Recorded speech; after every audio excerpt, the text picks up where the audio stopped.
Arsenal a finalisé la signature de Noni Madueke, ajoutant un nouveau nom à la longue liste des joueurs recrutés par les Gunners en provenance de Chelsea. Noni Madueke.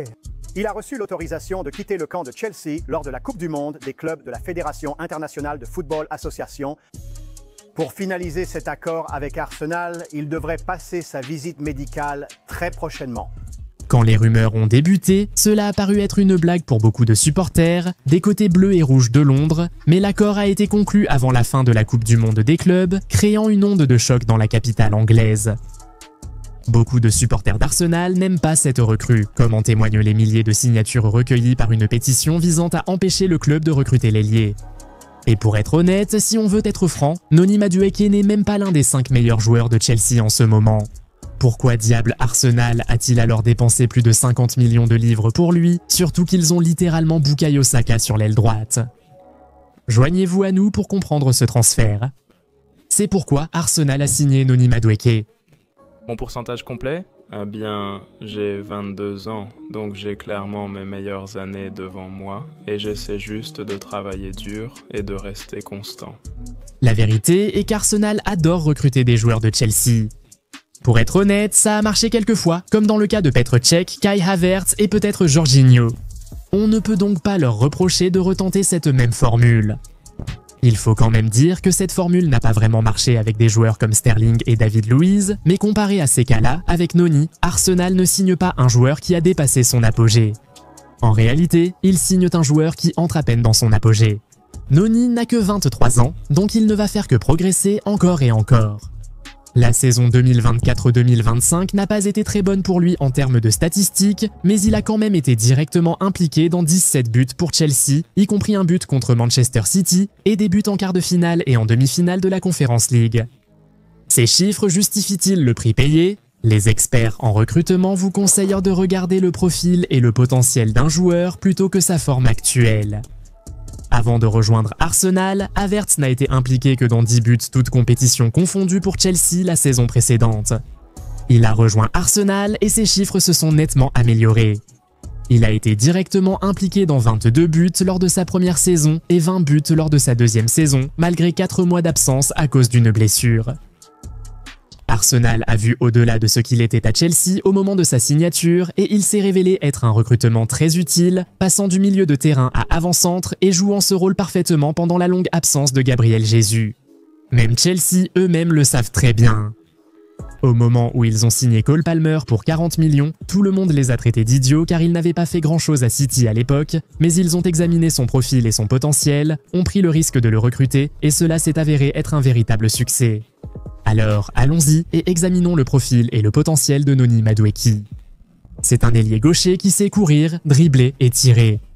Ses qualités lui permettront de faire souffler Saka, ce qui est indispensable. Vous voyez, c'est un problème dont les supporters d'Arsenal se plaignent depuis longtemps. La dépendance à Saka est trop grande et lorsqu'il s'est blessé cette saison, cela est devenu très évident car le club a alors dû commencer à compter sur un adolescent pour occuper ce côté. Avec l'arrivée de Madueke, le temps de jeu de Saka peut être mieux géré.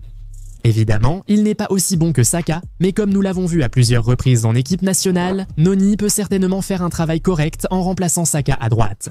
Mais bien sûr, Arsenal n'a pas dépensé autant pour acheter un joueur à un club rival juste pour qu'il soit une doublure. Comme nous l'avons vu, Madueke peut aussi jouer à gauche, donc on s'attend à ce qu'il dispute aussi quelques matchs à ce poste. Et étant donné qu'Arsenal n'a actuellement aucun dribbleur sur le flanc gauche, Noni pourrait bien être celui qui donnera un petit coup de boost à ce côté. Cette saison, il a réussi plus de dribbles que Martinelli et Trossard. Cela veut clairement dire quelque chose. C'est un joueur qui aime défier son vis-à-vis, affronter les défenseurs et qui tente toujours sa chance au but. Les qualités brutes sont présentes et dans un meilleur environnement, il pourrait vraiment exploser. Et en parlant de frappe, oui, c'est l'une de ses meilleures qualités. Il peut frapper du gauche comme du droit sous n'importe quel angle, et rien que ça fera toujours de lui un véritable atout. Non seulement il sait frapper, mais il sait aussi exactement comment se créer de bonnes occasions de tir dans et autour de la surface. En fait, cette qualité particulière pourrait faire de lui un bon faux neuf si Arteta décidait un jour d'essayer quelque chose de différent tactiquement. De plus, Madueke est en réalité l'un des meilleurs ailiers de la ligue, capable de porter efficacement le ballon. Il y a certains matchs où Arsenal devra jouer en contre et il sera tout simplement parfait pour cela. C'est aussi un gars très athlétique, il gagne des duels, peut presser et sait se battre, donc même quand les buts ne viennent pas, il sera toujours très utile à la dynamique de l'équipe.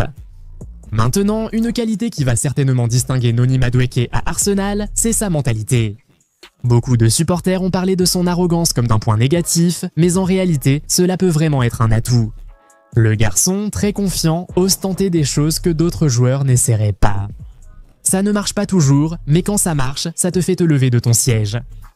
C'est le genre de joueur qui aime être le méchant. Quand le monde entier est contre lui, il a tendance à briller. On a vu ce qui s'est passé lors du match contre les Wolves, non? Suite à sa publication sur Instagram, il a été hué et sifflé à Molineux. Comment a-t-il réagi? En inscrivant un triplé en 15 minutes devant un stade très hostile. C'est le type de joueur qu'il est, alimenté par la haine. Il semble recevoir beaucoup de haine à cause de ce transfert. Les gars, peut-être qu'on doit se préparer à avoir une version surpuissante de lui cette saison. Maintenant, pour ceux qui s'inquiètent du prix, allez, on parle d'un international anglais de 23 ans ici. Vous pouvez blâmer l'inflation, mais c'est le tarif actuel pour des joueurs de ce niveau. Morgan Gibbs-White, plus âgé et avec moins de sélections en Angleterre et de trophées que Noni, est parti pour une somme supérieure lors de ce même mercato. Même Chelsea eux-mêmes viennent de payer 50 millions pour Jamie Gittins, qui n'a jamais joué pour l'équipe première d'Angleterre. Donc, c'est simplement le tarif actuel sur le marché d'aujourd'hui. Et nous sommes sûrs qu'Arsenal n'a pas hésité à payer ce montant parce que son salaire est très bas. Il gagnait 50 000 livres par semaine à Chelsea. Maintenant, même si Arsenal double son salaire, ce serait encore moins que ce qu'il paye actuellement à des joueurs comme Gabriel Jesus, Martinelli et Zinchenko. En réalité, ce serait inférieur au montant payé à Sterling durant son prêt. Donc oui, c'est vraiment une affaire intelligente quand on y pense. Et bien sûr, étant lui-même anglais et ayant joué en Premier League depuis plus de 2 ans maintenant, il n'aura pas besoin de temps d'adaptation. Il connaît déjà la ville, le style de jeu, les supporters, les médias et les joueurs. Ce sera du prêt à jouer pour lui. Mais même si nous pensons que cela pourrait être une bonne recrue pour les Gunners, nous admettons que nous ne comprenons toujours pas pourquoi Arsenal est aussi obsédé à faire affaire avec ses rivaux de la ville. Vous devriez être rivaux, pas partenaires commerciaux. Nous ne pourrons jamais comprendre ça. Mais si ça marche, Arsenal s'en fichera sûrement.